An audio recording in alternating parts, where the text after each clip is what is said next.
Merhaba. Hiçbir şey ölmez, her şey yaşar. İnsanlık tarihinin ilk yazılı destanı olan Gılgamış destanından bir alıntı. Efsanevi kral yüzyıllar öncesinden bize tam olarak şöyle sesleniyor. Diyecekler ki, mükemmel bir hayat sürdün, çalıştın, uğraştın, didindin ve layık olduğun ölümü hak ettin. Hiçbir şeyden korkmadığım kadar ölümden korktum. Onu yenmek için dünyanın bir ucundan diğer ucuna kadar seyahat ettim. Ama başaramadım. Geri döndüğümde artık ölümden korkmaz olmuştum. İşte hakikat budur. Şayet yaşamımız boyunca üzerimize düşen görevleri layıkıyla yerine getirebiliyorsak, ölümden korkmamızın bir anlamı yok. Öğrendiğim hakikatlerin en hakikati budur. Ölüm mevcut değildir, hiçbir şey ölmez, her şey yaşar. Yüce Kral bize burada acaba gerçekten bizim bildiğimiz anlamda ölümün olmadığından mı bahsediyor? Yoksa onu diğer krallardan daha üstün bir kral yapan başka bir anlama seviyesi, başka bir farkındalık, kabullenme ve olgunlaşmadan mı bahsediyor? Bana göre Gılgamış tam bir yüzleşme yaşıyor. Ölümle ve ölümsüzlükle yüzleşme. Yaşarken ölen bir insan. Nedir yaşarken ölen insanın diğer insanlardan farkı? Tabii ki olgunlaşabilmek. Bunun da birinci kuralı kendinizle ve gerçeklerle açık yüreklilikle korkmadan yüzleşebilmektir. Bugünkü temanın sıfır noktası olduğunu öğrendiğimde sıfır hakkında bolca araştırma yapma şansı buldum. Sıfır için değersizliğin rakamı deniliyordu. Tabii insanoğlu sıfırı başka neyin sembolü olarak kullanıyordu? Hani bir kokusu var mıydı? Rengi var mıydı? Tek miydi, çift miydi? Yeri neresiydi? Bolca araştırma yaptım. En beğendiğim yorumlardan bir tanesi Hint mistisizminde yer alan sıfırın döngüselliğine, sürekliliğe, yani aslında ölümsüzlüğe yaptığı atıflardı. Sıfır için hem yokluğun sembolü hem de her şeyi kapsayanın sembolü olduğundan bahsediliyordu. Ne yalan söyleyeyim, ben de şu anki hayatımı kurmadan önce hem önceki çalışma hayatımda hem de kavrayabildiğim tüm hayatı koskocaman bir sıfır olarak görüyordum.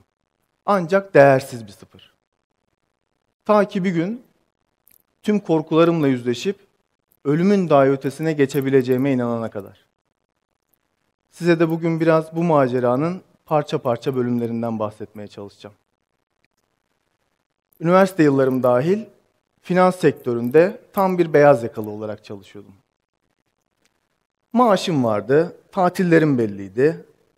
Hani bir kariyer planımız, hayalimiz vardı. Sözüm ona bir gelecek garantimiz vardı. Her şey bir düzen içerisinde iyi gibi gidiyordu. Yakın çevremde bu gidişattan çok da memnundu. Ancak benim içimi sıkan, kurcalayan, hani böyle sizi yerinizden kaldırıp başka bir yöne çevirecek bir his, bir duygu oluşuyordu sürekli. Bana göre kurumsal hayatmış gibiydi. Benim kişiliğime, yaratıcılığıma, değerlerime, kararlarıma kıymet vermedikten sonra o biraz önce bahsettiğim düzenin içerisindeki kazançlar bana pek bir anlamlı gelmiyordu. Herkesin de çalışmak için gayret ettiği, işe girmeye çabaladığı kurumlarda çalıştım. Hiç mütevazi de olmama gerek yok. Gayet de başarılı bir çalışandım aslında. Pozisyonum gereği görebileceğim son noktaları böyle görme, tanıma şansım oldu.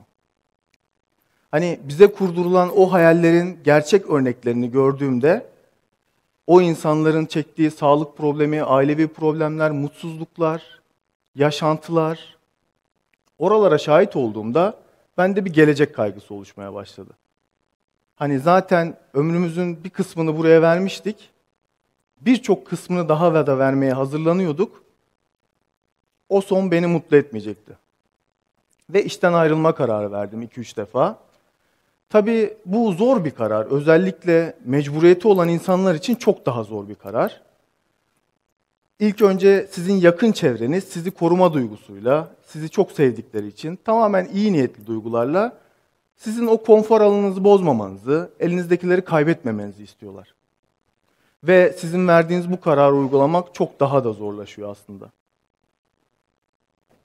Ben bu kararı vermişken, henüz uygulayamamışken, bu 4-5 yıllık bir süreçtir benim için. Çevremdeki insanların da ellerindekilerinden, avucundakilerinden olduklarını görmeye başladım. Yani günde 12 saatimi geçirdiğim iş ortamında gerçekten bir tane mutlu arkadaşım yoktu ve herkes dert yanıyordu. Bir gün şöyle bir düşünceye kapıldım. Hani ölüm nasıl bir şeydir diye acaba düşünürken, ya dedim acaba şu çektiğimiz acılar, şu yaşadığımız sıkıntılarla beraber o ömür acaba ölümden daha mı az acı veriyor, daha mı çok acı veriyor? Ve fark ettim ki aslında biz o dönemde kaderimizi bizi hiç tanımayan, bizimle ilgili belki hiç istediğimiz bir son hazırlığı olmayan, belki bir planı dahi olmayan yabancıların eline bırakmıştık. Bana göre yaşamına değer veren her insan mutsuz olduğu, değer görmediği o yerden uzaklaşmalıdır. Veyahut orayı değiştirmek için çabalamalıdır. Ben de tam olarak böyle yaptım. O içimdeki heyecanı ve enerjiyi size tarif edemem. Hiçbir planım yoktu, hiçbir güvencem de yoktu. En fazla 2 hafta kadar dinlenmişimdir. Ne yapacağımı düşünürken, o zamanlar Türkiye'nin en büyük kuluçka merkezlerinden bir tanesi bir duyuru yayınladı. O seneye ait startup seçmeleri başlamıştı. Ben de şansım yaver gitti. Kurumsal hayattan hani inovasyon ve girişimcilikle ilgili tecrübelerim vardı. Bir proje hazırladım, gönderdim, seçildim. Yepyeni bir sıfır döngüsü yaratmıştım aslında kendime. Çok heyecanlıydım. Yolum uzundu, zordu. Hani bu kısmı biraz hızlı anlatayım. Benim için de çok hızlı geçti gerçekten. Ayda 7-8 defa İstanbul'a gidip geliyordum Antalya'dan. Bir ekip kurmuştum, teknoloji firmasıydı.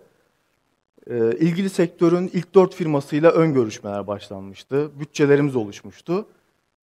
Çok yoğun bir dönem içerisindeydim ama mutluydum. Antalya'dayken sokağa çıkma yasağı başladı. Çünkü pandemi başlamıştı. O geceyi hiç unutmam. Benim bütün takvimim bozulmuştu ve paydaşlarla olan görüşmelerimizde işlerin kötüye gideceği, duracağı söyleniyordu. O gece düşündüm, dedim ki yani ya pandeminin bitmesini bekleyecektim ki bu insanlık için belirsiz bir süreçti. Ya kendimi aşan bir mücadeleye girecektim. Pandemiyle mücadele ederek bunu yapmaya çalışacaktım. Ya da çok kısa bir süre sonra tekrar sıfır noktasında olduğumu kabul edip kendime yeni bir döngü yaratmam gerekiyordu. Sabah uyandığımda eşime bu mobil uygulama işini bırakıp daha önceden de yine hobi olarak ilgilendiğim bağcılık ve şarap üretim işine gireceğimi söylediğimde şaka yaptığımı sandı. Çünkü bu bir öncekine göre çok daha hızlı bir dümen çevirmeydi. Çok daha hızlı bir karardı. Ama bana göre zamanlaması mükemmeldi. Hani onca o bir yıllık emek, İstanbul'a gitmeler gelmeler, harcanan paralar, emekler hepsi sıfırlanıyordu. Ve öğrendim ki aslında bizim hayatta verdiğimiz kararlarla ilgili illaki analitik ve mantıklı bir zemine oturtturmak veya birilerini ikna etmemize gerek yok. Size aşkın bir güç var. İhtiyacınız olduğu zaman o sizin inancınıza ve samimiyetinize bağlı size destek oluyor ve yardımcı oluyor. Ben bu müdahaleyi kesinlikle hissediyordum. Sokağa çıkma yasağı varken tabii ben bu işi yine 2-3 hafta planladım kafamda neyi ne yapacağımı. Hani bu tür değişimlerde ihtiyaçlar çok önemlidir bana göre. Yine kendimi şanslı hissediyordum. Hatta bunu bir yetenek olarak adlandırırım. Kendi ihtiyaçlarınızı kendiniz belirleyebiliyorsanız yolunuz daha pürüzsüz ilerler. Tam olarak öyle yaptım. Bir ölçeklendirme yaptım ve şaraphane kurmaya karar verdim. Zaten hobi olarak ilgilendiğim küçük bir bağım vardı. Ve Sagavin şarapçılığı kurdum. Tabii o zamanlar bu isim yok. Saga İngilizce'de destan, mitolojik hikaye anlamına gelir. Ben de çocukluğumdan beri bu tür tarih, felsefe, mitoloji işlerine biraz hevesliyim. Babamın tavsiyesiyle saga kelimesini kullanmak istedik.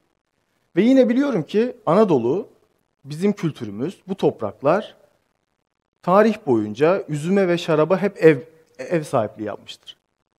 Ve yine biliyorum ki üzüm ve şarap da her zaman insanın iyi ve kötü zamanlarında şarapla birlikte eşlik etmiştir. Hani dedik ki bir şarap bir destan mottomuz olsun ve bu topraklardan kendi yağımızda kavrulan yeni bir marka niye yaratmayalım?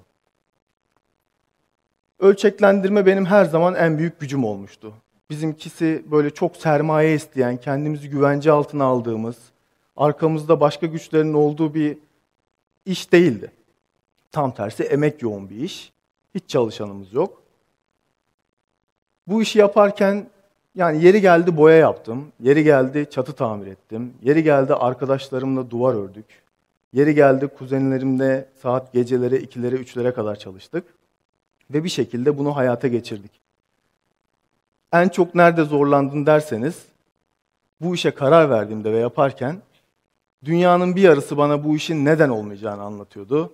Çünkü bizim sektörümüzde bir ön yargı vardır, klişeler vardır. Hani 100 yıllık, 50 yıllık bağlar yoksa, dededen, atadan, babadan kalan bir şaraphane, bir marka yoksa bu iş gitmez, olmaz. Hani sanki onların hiç sıfır noktası yokmuş gibi. Diğer yarısı da daha mühendis zekasıyla, daha endüstriyel bir bakış açısıyla bu işi nasıl daha verimli yapabilirsin? Bu ölçekte bu iş tutmaz. Nasıl daha büyütebilirsin? Nasıl daha çok para kazanabilirsin? Bunu anlatıyordu.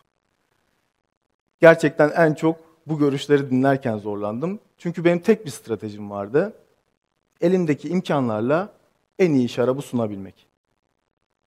Şu an 3. senemizdeyiz. 3. hasadımızı tamamladık.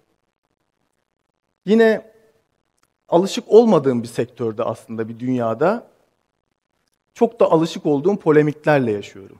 Yani daha önceki yaşantımda olan hırs, rekabet, kavga, iyilik, paylaşmak, dostluk, yardımlaşma her şey aynı. Tek bir fark var.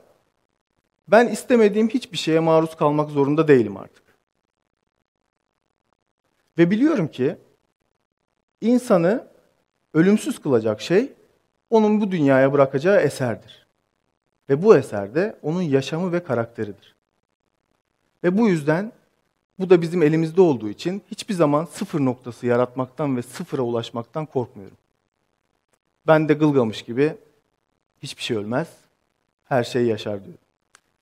Teşekkür ederim.